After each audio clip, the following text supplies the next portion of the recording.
जय हिंद मेरे प्यारे दोस्तों।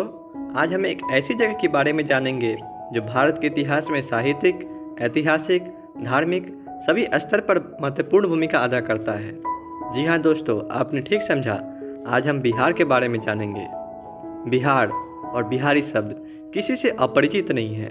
इस शब्द का प्रयोग कभी मजाक के तौर पर तो कभी ताना मारने के लिए किया जाता है। हालात ऐसे पैदा कर दिए गए हैं कि भारत में ही कुछ स्थानों पर बिहार के लोग खुद को बिहारी कहने से हिचकिचाते हैं। उम्मीद करता हूँ कि इस सेशन के अंत तक वैसे बिहारी जो अपने आप को बिहारी कहने से हिचकिचाते हैं वो इस वीडियो के अंत में बोले हमें बिहारी होने पर गर्व है। तो चलिए दोस्तों, इस सेशन को यहीं से शुरू करते हैं। बिहार वो राज्य है जिसे प्राचीन काल में मगध के नाम से जाना जाता था और इसकी राजधानी पटना को पाटलिपुत्र के नाम से। बिहार का इतिहास उतना ही पुराना है जितना कि भारत का। माना यह जाता है कि बिहार शब्द की उत्पत्ति बौद्ध विहारों के विहार शब्द से हुई, जिसे बाद में बिहार कर दिया गया। 94,163 वर्ग किलोमीटर के क्षेत्रफल में फैला बिहार उत्तर में नेपाल, पूर्व में पश्चिम बंगाल, पश्चिम में उत्तर प्रदेश और दक्षिण में झारखंड से घिरा हुआ है। 1905 में बंगाल के विभाजन के समय बिहार अस्तित्व में आया। सन 1912 में उड़ीसा और सन 2000 में झारखंड को बिहार से विभाजित कर दिया गया। बिहार वो राज्य है जो भारत के इतिहास में साहित्यिक, ऐतिहासिक, धार्मिक सभी स्तर पर महत्वपूर्ण भूमिका अदा करता है और आज भी बिहार शिक्षा, संस्कृति और सामाजिक दृष्टि से उतना ही समृद्ध है जितना पहले था। ये तो बिहार राज्य की थोड़ी परिचय हो गई। अब कुछ गौरवान्वित करने वाली बातों को जानते हैं। बिहार आईआईटी में आगे। अभियांत्रिक स्तर पर भी देखें तो जितने आईआईटी बिहार से निकल रहे हैं वो अन्य राज्यों से कहीं अधिक है। यहाँ का कौशल ही तो है कि 12 साल के लड़के ने आईआईटी में सफलता प्राप्त की। आईएएस, आईपीएस आज बिहार में केरल, तमिलनाडु, आंध्र प्रदेश और गुजरात से अधिक संख्या में आईएएस और आईपीएस निकल रहे हैं। सबसे ज़्यादा बैंक पीओ। आज सर्वाधिक बैंक पीओ बिहारी है जो अन्य राज्यों को पछाड़ रहे हैं। बिहार के ग्रेजुएट्स। यदि आंध्र प्रदेश और केरल से संयुक्त स्तर पर बिहार की तुलना की जाए तो आज बिहार में स्नातक प्रतिशत इन दोनों राज्यों से ज़्यादा है। टाइम मैगजीन में बिहार के कोचिंग सेंटर सुपर 30 को अमेरिका की टाइम मैगजीन ने सर्वश्रेष्ठ संस्थानों की सूची में शामिल किया है।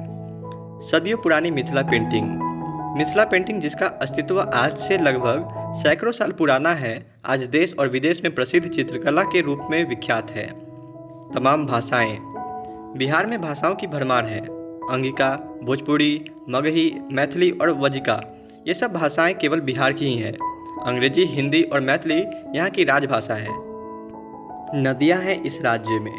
बिहार वो जगह है जहाँ गंगा, बागमती, कोसी, कमला, गंडक, घाघरा, सोन, पुनपुन, फल्गु, किउल नदियाँ बहती है। डॉक्टर राजेंद्र प्रसाद की जन्मभूमि। बिहार वो राज्य है जहाँ कवि कोकिल विद्यापति का जन्म हुआ, जहाँ से देश के पहले राष्ट्रपति डॉक्टर राजेंद्र प्रसाद का जन्म हुआ। डॉक्टर राजेंद्र प्रसाद बिहार के सारण जिले के जीरादोई के रहने वाले थे। भारत छोड़ो आंदोलन में बिहार वो राज्य है जिसने आज़ादी के समय भारत छोड़ो आंदोलन में महत्वपूर्ण भूमिका निभाई। चंपारण का विद्रोह। बिहार वो राज्य है जहाँ चंपारण का विद्रोह हुआ जो ऐतिहासिक नजरिए से बहुमूल्य घटना है। राम लक्ष्मण ने की थी पढ़ाई।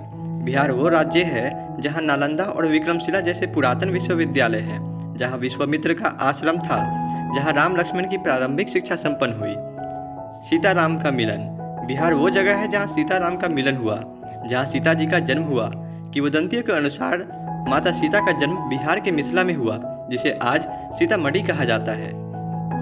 लव कुश का जन्म। अग्नि परीक्षा के बाद जब सीता जी वनवास पर चली गई तो उन्हें बिहार के उस वन क्षेत्र में महर्षि वाल्मीकि के आश्रम में प्रश्रय मिला, जो अभी गंडक के किनारे बसे वाल्मीकि नगर के नाम से जाना जाता है।